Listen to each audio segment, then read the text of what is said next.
हरि ओम मंडळी. शांताकारं भुजगशयनं पद्मनाभं सुरेशं विश्वाधारं गगनसदृशं मेघवर्णं शुभांगं लक्ष्मीकान्तं कमलनयनं योगिहृद्धानगम्यं वन्दे विष्णुं भवभयहरं सर्वलोकैकनाथं. हरि ओम. काल आपण सात्विक आणि राजस दान, सात्विक आणि राजस दान हे इथपर्यंतचा भाग पाहिला. आपला 17वा अध्याय चालू आहे. काल आपण 21व्या श्लोकापर्यंत पाहिलं. त्रिविध आहार, यज्ञ, दान, तप वगैरे सगळ्या गोष्टी आपण पाहिल्या. दानामधलं एक तामस दान राहिलं होतं कालचं, ते या 22व्या श्लोकामध्ये आहे. ते आपण आता आज बघणार आहोत. आज आपण श्लोक 22 ते 28 म्हणजेच हा अध्याय संपेल इथपर्यंतचा भाग आपण बघणार आहोत. श्लोक 22. अदेशकाले यद्दानम अपात्रेभ्यश्च दीयते असत्कृतम अवज्ञातम तत्तामसमुदाहृतम. अदेशे, अकाले, अपात्रे म्हणजे योग्य ठिकाणी, योग्य काळी आणि योग्य व्यक्तीला जे दान दिलं जात नाही, किंवा अयोग्य ठिकाणी, अयोग्य काळी आणि अयोग्य अपात्र व्यक्तीला दान दिलं जातं ते तामस दान म्हटलं जातं. बरं, हे अयोग्य सगळं केलंच आहे, पण असत्कृतम, अवज्ञातम, ज्याला दान द्यायचं त्याचा सत्कार केला पाहिजे, त्याला सन्मान दिला पाहिजे, त्याची अवज्ञा नाही करता कामा. म्हणजे पैसे घ्यायचे नशे तोंडावर फेकून द्यायचे, किंवा एखादी वस्तू अशी तोंडावर फेकून मारायची. हे जे दान आहे हे तामस दान आहे, कारण त्याच्यामध्ये ज्याला दान दिलेलं आहे त्याचा सत्कार नाही, त्याचा सन्मान नाही. आपल्याकडे पद्धत आहे, व्यवस्थित पाद्यपूजा करून, नमस्कार करून, हातावर पाणी सोडून मग ते दान दिलं जातं. याला सत्कारपूर्वक आणि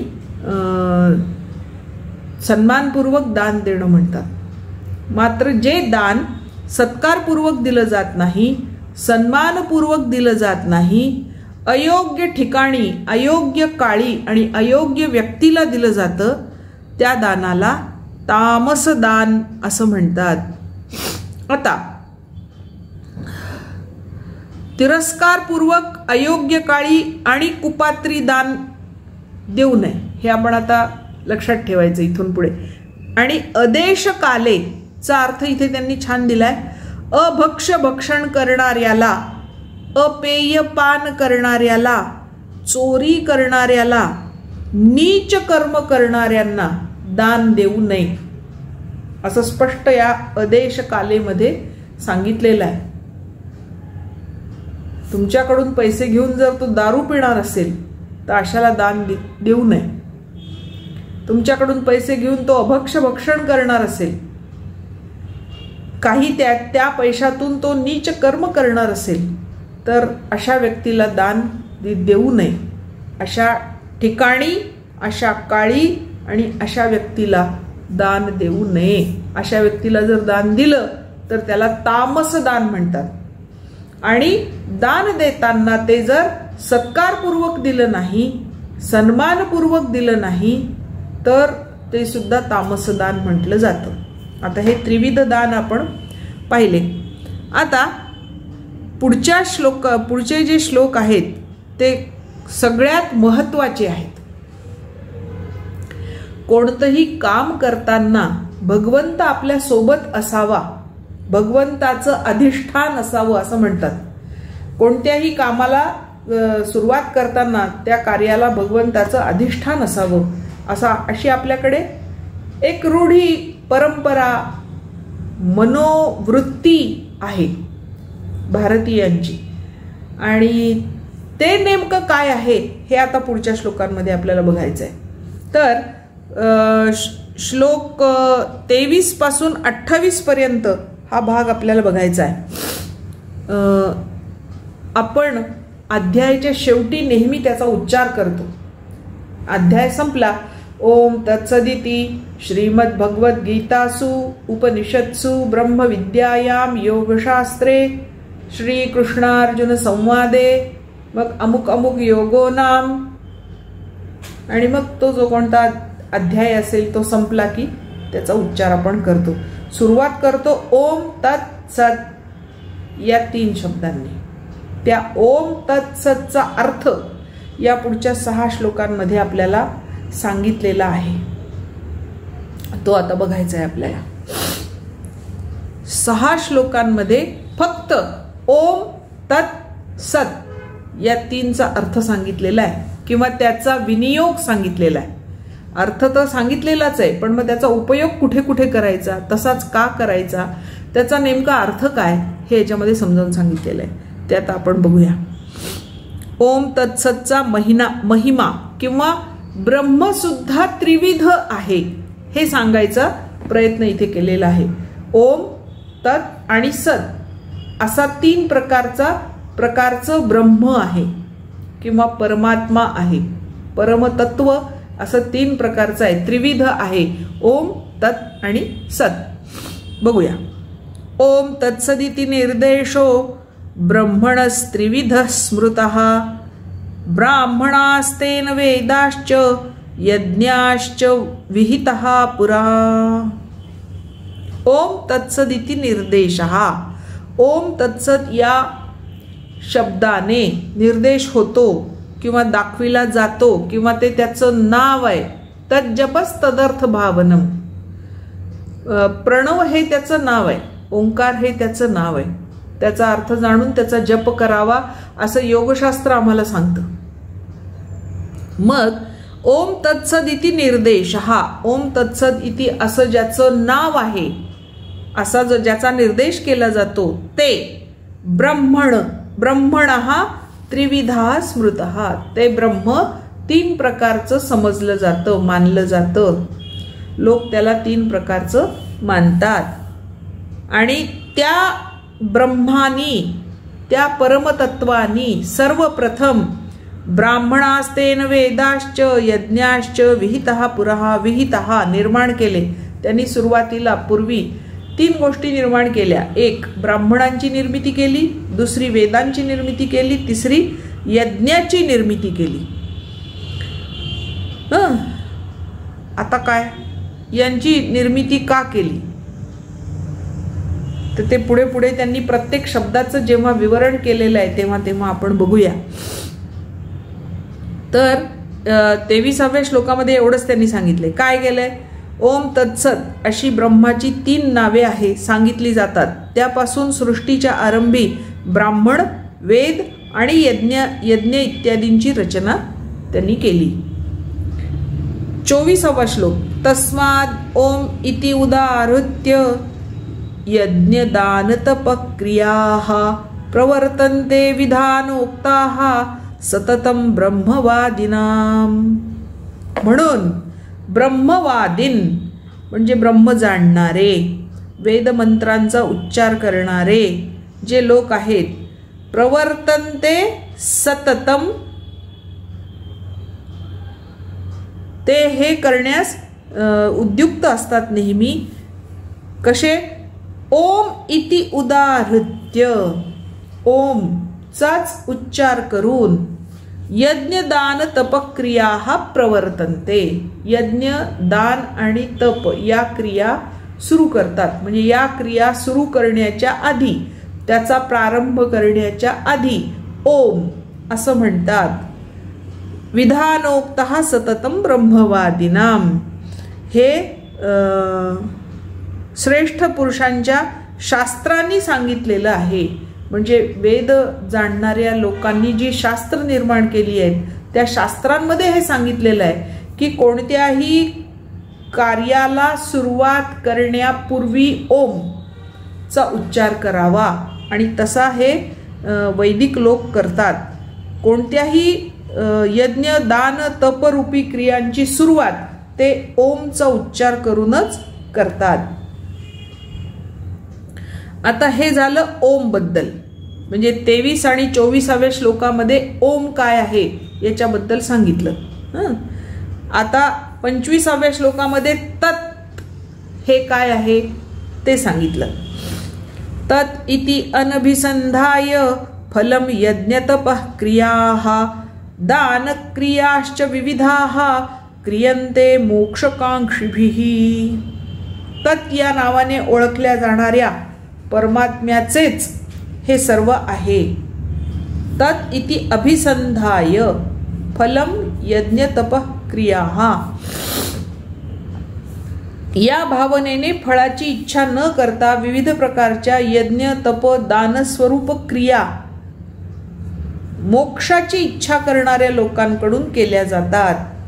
मोक्षकांक्षीभिही मोक्षाची इच्छा करणाऱ्या लोकांकडून क्रियन्ते केल्या जातात. कोणत्या क्रिया? यज्ञ तप क्रिया दान क्रिया. हा च यज्ञ तप आणि दान क्रिया मोक्षप्राप्तीची इच्छा करणाऱ्या लोकांकडूनच केल्या जातात. कशामुळे? तत् इति अभिसंधाय.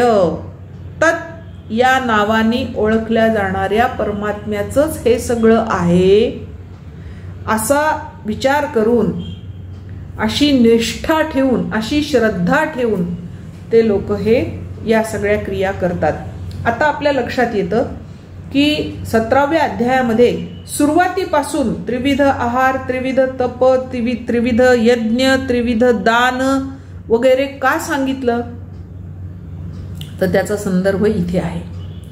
ओमचा उच्चार या सगळ्या क्रिया करतानाच्या आधी करायचा आहे.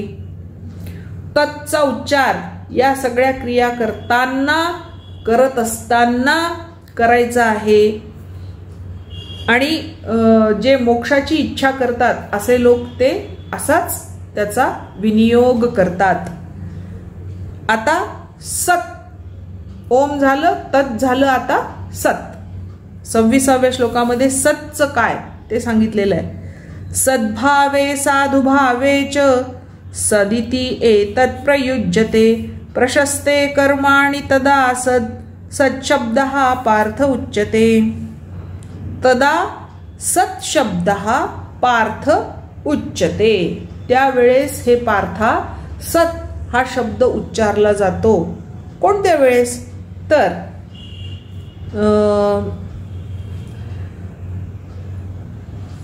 परमात्माच्या नावाच्या सत्यभावामध्ये, सद्भाव म्हणजे सत्यभावामध्ये, आणि साधुभाव म्हणजे श्रेष्ठ भावामध्ये प्रयोग केला जातो.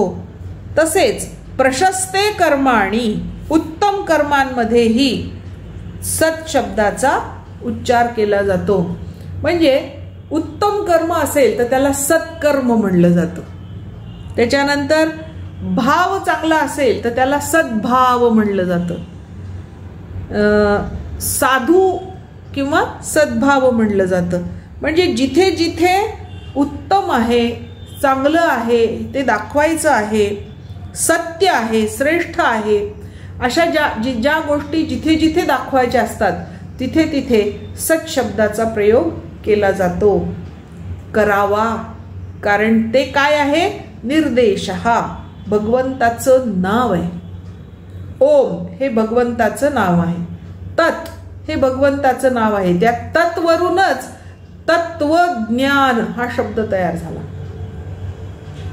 ब्रह्मत्व, ब्रह्मत्वाचं ज्ञान, परमतत्वाचं ज्ञान म्हणजे तत्वज्ञान. कारण तत् हे भगवंताचं नाव आहे आणि सत सुद्धा भगवंताचंच नाव आहे. सत म्हणजे सत्य, सत म्हणजे असणे, भगवंत सर्वत्र उपलब्ध असणे, अस्तित्वात असणे म्हणजे सत. आणि म्हणून जे जे श्रेष्ठ आहे, जे जे उत्तम आहे त्याचा उच्चार करताना, त्याचा निर्देश करताना सत हा शब्द वापरला जातो. सद्भाव, सन्मार्ग, सन्मार्ग, सत्मार्ग म्हणजे सन्मार्ग, उत्तम मार्ग, श्रेष्ठ, अशा आपल्याला अनेक शब्द शोधता येतील. आणि ते सत कुठे कुठे आहे ते पण शोधता येईल. आता हे जे ओम, तत् आणि सत याचा विनियोग आहे तो कसा, तर पहिल्या श्लोकात त्यांनी काय सांगितलं की ब्राह्मणः तेन वेदाश्च यज्ञाश्च विहिताः पुराः, 23व्या श्लोकामध्ये आहे. 23व्या श्लोकात त्यांनी सांगितलं की ओम तत् सत हा त्रिविध ब्रह्म आहे आणि त्यांनी पहिल्यांदा ब्राह्मण निर्माण केले, मग वेद निर्माण केले आणि यज्ञ निर्माण, ह्या तिघांची निर्मिती सुरुवातीलाच केली, सृष्टीच्या प्रारंभीच केली. त्याचं कारण काय, तर वेद काय करतात, तर विधी सांगतात, कसं आपण वागायचंय त्याची पद्धत सांगणारे आहेत. मग ब्राह्मण काय करतात, त्या विधीचं अनुष्ठान करतात. आणि यज्ञ काय, तर त्या विधीनुसार केलेल्या अनुष्ठानाची प्रत्यक्ष क्रिया आहे. हवन केलं जातं ना त्याच्यामध्ये. तर म्हणजेच काय, तर पहिला वेद हा विधी सांगणारा आहे, ब्राह्मण हा अनुष्ठान करणारा आहे आणि यज्ञ ही प्रत्यक्ष क्रिया आहे. यामुळे यज्ञ, तप आणि ज्ञान इत्यादी क्रियांमध्ये उणीव राहिली, म्हणजे विधी सांगताना उणीव राहिली, अनुष्ठान करताना काही उणीव राहिली, यज्ञाची क्रिया पार पडताना काही उणीव राहिली, तर काय करायचं, ती उणीव कशी भरून काढायची, तर भगवंतांचं नाव घेतल्याने ती उणीव दूर होते आणि निष्काम भावनेनी यज्ञ दानादी शुभ कर्मांमध्ये वैगुण्य राहिले तर भगवन नामाच्या उच्चाराने ते दूर होते. वैगुण्य किंवा उणीव, उण जे राहिलेलं असतं ते भरून निघतं, ते पूर्ण होतं.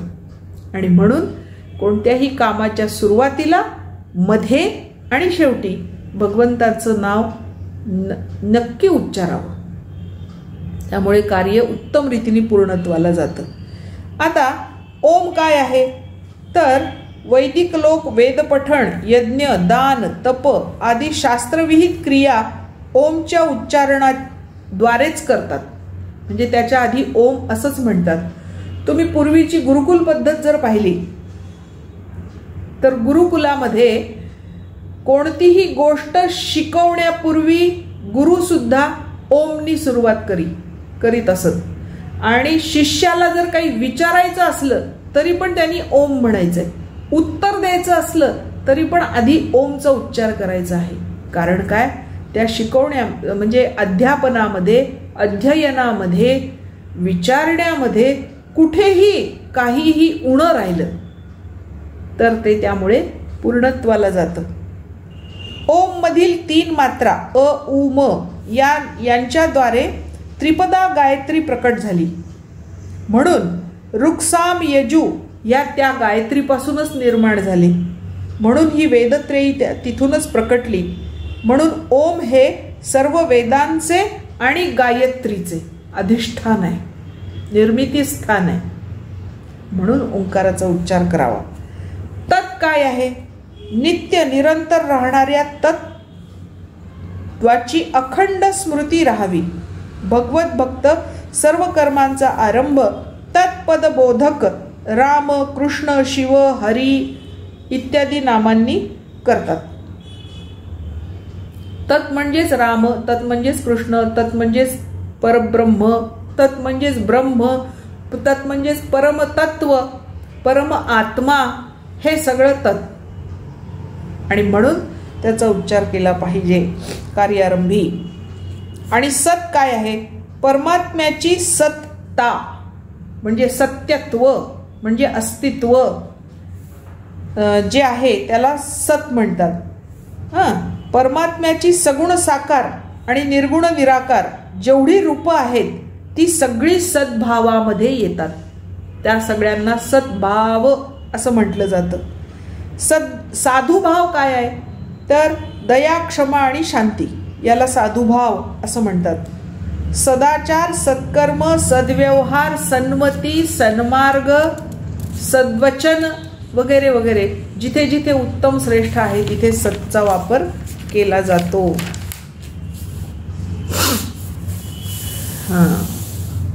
आता ज्ञानेश्वरीमध्ये याच्याबद्दल काय म्हटलंय ते एकदा बघूया. तरी सर्व मंत्रांचा राजा तो प्रणवो आदिवर्णू बुझा आणि तत्कारू तो दुजा तिजा सत्कारू. पहिला ओम, दुसरा आदिवर्ण म्हणजे ओम पहिला, तत्कार दुसरा म्हणजे तत् हे दुसरं आणि सत हे तिसरं. एवम ओम तत्सदाकार ब्रह्मनाम हे त्रिप्रकार. हे फूल तुरंबी सुंदर उपनिषदाचे. हे उपनिषदाचं सुगंधी असं सुंदर फूल आहे. येणे सिगा होऊन एक जै कर्म चाले सात्विक ते कैवल्या ते पायिक घरचे घरी. कैवल्य प्राप्त करून देणारा दास आहे आणि तो आपल्या घरीच आपल्याला प्राप्त आहे. आता 24वा श्लोक. तरी या नामीची अक्षरे तिन्ही कर्मा आदी मध्य निदानी प्रयोजावी पैस्थानी इही तिन्ही. ह्या तीनही शब्दांचा विनियोग हा कर्म आदी मध्य निदानी, कर्माच्या आदी मध्य आणि शेवटी नक्की करावा. प्रयोजावी ई तिन्ही, हेची एकी हातवटी, हाच याचा विनियोग आहे.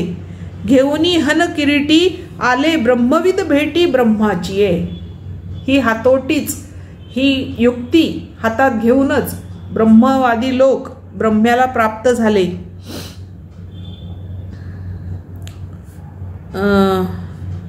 अर्जुना लक्षात घे, ज्यावेळी क्रिया किंचित फळाला चिटकू पाहत आहेत असे वाटते तेव्हा तत् शब्दाचा प्रयोग करावा. आपल्याला निष्काम कर्म करायचं सांगितलंय भगवद्गीतेने आणि कर्म करत असताना असं जर लक्षात आलं की आता आपण कामना करायला लागलो, इच्छा करायला लागलो, फळाची इच्छा करायला लागलो, आम्हाला फळ नको आहे पण फळाची इच्छा येतीये मनामध्ये, निर्माण होतीये, असं जेव्हा वाटतं तेव्हा तत्चा उच्चार करावा. म्हणजे आपोआप ती इच्छा पण मनातून निघून जाते आणि त्या कर्मफळाचा बंध आपल्यामध्ये निर्माण होत नाही.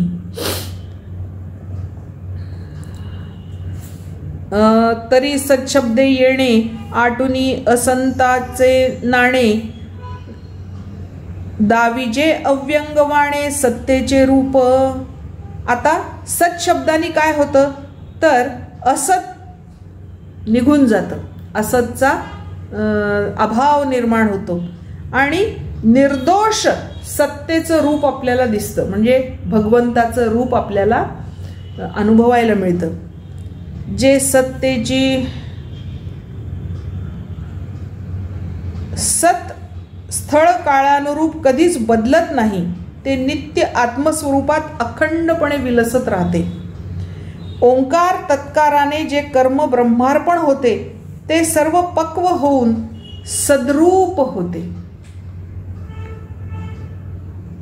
मग ओम आणि तत्च्या सहाय्यार्थ सत आला असता तो हीण कर्माला ऊर्जित करतो. जे उणे झालेलं आहे, हीन झालेलं आहे, ते कर्म पुन्हा ऊर्जावान होतं. म्हणून ओम तत् सत चा नित्य वापर आपल्या दैनंदिन जीवनामध्ये सुद्धा करावा. आता 27 आणि 28 ह्या अध्यायाचे शेवटचे 2 श्लोक.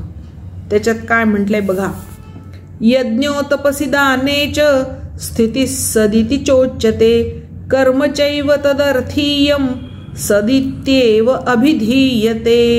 सच्चच वर्णन पुढे चालू ठेवलेलं आहे. यज्ञो तपसी दानेच, यज्ञामध्ये तपाचरणामध्ये आणि दानाच्या बाबतीमध्ये स्थिती ही सद इति च उच्यते. या तीनही बाबतींमध्ये श्रद्धा किंवा आस्तिक बुद्धी जी असते त्याला सत असं म्हटलं जातं. म्हणजे या तीनही गोष्टी श्रद्धापूर्वक आस्तिक बुद्धीने केल्या की ते सत. कर्मचैव तदर्थीयम, तत् अर्थीयम, तत् अर्थीयम, तत् म्हणजे भगवंत, अर्थीय म्हणजे साठी, सगळी कर्म भगवंतासाठी जर केली तर सद इति एव अभिधीयते, ती कर्मे सुद्धा सद अशीच म्हणवली जातात, सत म्हणवली जातात, म्हणजे ब्रह्मच म्हणवली जातात. ब्रह्मार्पण केली की ती ब्रह्मच होतात, म्हणून त्याला सत असं म्हटलं जातं. अश्रद्धया हुतम दत्तम तपस्तप्तम कृतंच यत् असदिति उच्यते पार्थ न च तत् प्रेत्यनो इह. पहिल्यांदा सांगितलं काय की यज्ञ तपसी दानेच स्थिती सदिती उच्यते. यज्ञ आणि यज्ञ तपदानामध्ये आस्तिक बुद्धी असेल, श्रद्धा असेल तर ते सत होतं, कारण ते सत अर्पण होतं म्हणून ते सत होतं. पण अश्रद्धया, श्रद्धा नसताना अश्रद्धापूर्वक हुतम हवन केलेलं, दत्तम दान केलेलं, तपः तप्तम तपाचरण केलेलं, कृतम कार्य केलेलं जे आहे ते, त्या चारही गोष्टी हुतम दत्तम तपस्तप्तम कृतम च, या चारही गोष्टी असद इति उच्यते पार्थ. या चारही गोष्टी असत म्हणजे सत्य नसलेल्या किंवा सतसाठी न केलेल्या अशा असल्यामुळे त्या असत अशा म्हणवल्या जातात. आणि नच तत्प्रेत्य नो इह, प्रेत्य मृत्यूनंतर, मृत्यूनंतरही त्याला काही त्याचं फळ मिळत नाही आणि इहलोकात तर नाहीच नाही. म्हणजे ज्या जगात तो आहे जिवंत असताना सुद्धा त्याला त्याचं काहीही फळ मिळत नाही. कारण हे नाम म्हणजे केवळ 3 वर्णांचा समूह आहे असे समजू नये, तर ते प्रत्यक्ष ब्रह्मच आहे असे जाणावे. आणि त्या परमात्म्यासाठी जे जे काही कराल, मग ते यजन असेल, दान असेल, तप असेल, यथासांग शेवटाला जावो अथवा न्यून पडून अर्धवट राहो, तरीही परिसाच्या कसोटीवर जसे चोख आणि हिणकस सोनं हे यामध्ये भेद राहत नाही. चोख सोनं जरी परिसावर ठेवलं तरी ते सोनच आहे, आणि हिणकस सोनं जरी परिसावर ठेवलं तर ते चोख सोनच होतं. नंतर परिसाचा स्पर्श झाला की ते सोनच होतं. तसं भगवन नामाचा स्पर्श झाला की तुमचं हीण कार्य सुद्धा उत्तम कार्य होतं, सत्कार्य होतं. परिसासारखा तो शब्द आहे ओम तत् सत, हे शब्द परिसासारखे काम करणारे आहेत. तुमच्या प्रत्येक कर्माला त्याचा स्पर्श झाला की ते सद्रूपच होतं. म्हणून आत्तापासूनच ही नामाची श्रद्धा अर्जुना तुझ्यासाठी विस्तार पावो, कारण नामाचा उदय झाला असता तो जन्म मृत्यूच्या बंधनाला सुद्धा नष्ट करतो. आणि म्हणून हे त्रिविध दान, त्रिविध तप, त्रिविध आहार आणि सत, ओम तत् सत हे ब्रह्म नाम, ब्रह्म निर्देश लक्षात ठेवणं प्रत्येकासाठी आवश्यक आहे. इथे हे सांगून हा 17वा अध्याय, श्रद्धात्रय विभाग नावाचा अध्याय इथे पूर्ण झालेला आहे. आज आपण 22 ते 28 श्लोक पाहिले आणि अध्याय आपला पूर्ण झालेला आहे. नेहमीप्रमाणे अध्यायाचे श्लोक म्हणूया आणि नंतर गीता पीयूष सुद्धा म्हणायचं आहे आणि आज थांबायचं आहे. श्लोक 22 ते 28 अध्याय 17 आपण म्हणणार आहोत. अदेशकाले यद्दानम अपात्रेभ्यश्च दीयते, अदेशकाले यद्दानम अपात्रेभ्यश्च दीयते, असत्कृतमवज्ञातम् असत्कृतमवज्ञातम् तत्तामसमुदाहृतम् तत्तामसमुदाहृतम्. ओम तत्सदिति निर्देशो, ओम तत्सदिति निर्देशो ब्रह्मणस्त्रिविधः स्मृतः. ब्रह्मणस्त्रिविधः स्मृतः ब्राह्मणास्तेन वेदाश्च यज्ञाश्च विहिताः पुरा तस्मादोमित्युदाहृत्य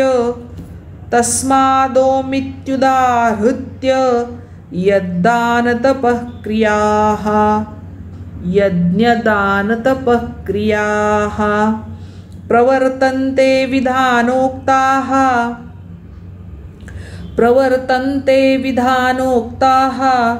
सततं ब्रह्मवादिनां तदित्यनभिसन्धाय फलं यज्ञतपःक्रियाः दानक्रियाश्च विविधाः क्रियन्ते मोक्षकाङ्क्षिभिः सद्भावे साधुभावे च सदित्येतत्प्रयुज्यते प्रशस्ते कर्मणि तथा सच्छब्दः पार्थयुज्यते यज्ञे तपसि दाने च स्थितिः सदिति चोच्यते कर्म चैव तदर्थीयं सदित्येवाभिधीयते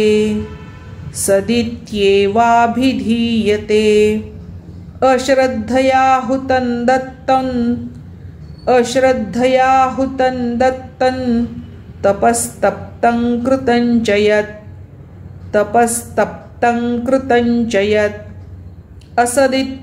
असदित्युच्यते पार्थ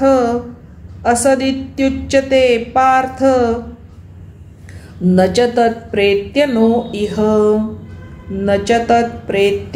इह ओम तत्सदिति श्रीमद्भगवद्गीतासु उपनिषत्सु ब्रह्मविद्यायां योगशास्त्रे श्रीकृष्णार्जुनसंवादे श्रद्धात्रयविभागयोगो नाम सप्तदशोऽध्यायः।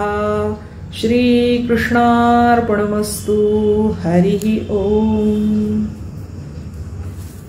अशा प्रकारे आज आपण ओम तत्सत इति चा विनियोग काय, तो कसा करायचा, कुठे करायचा हे पाहिलेलं आहे आणि त्याच्याबद्दल या गीता पीयूषच्या श्लोकात पण उल्लेख आलेला आहे। आपण गीता पीयूषचा श्लोक म्हणू आणि आज या ठिकाणी थांबणार आहोत।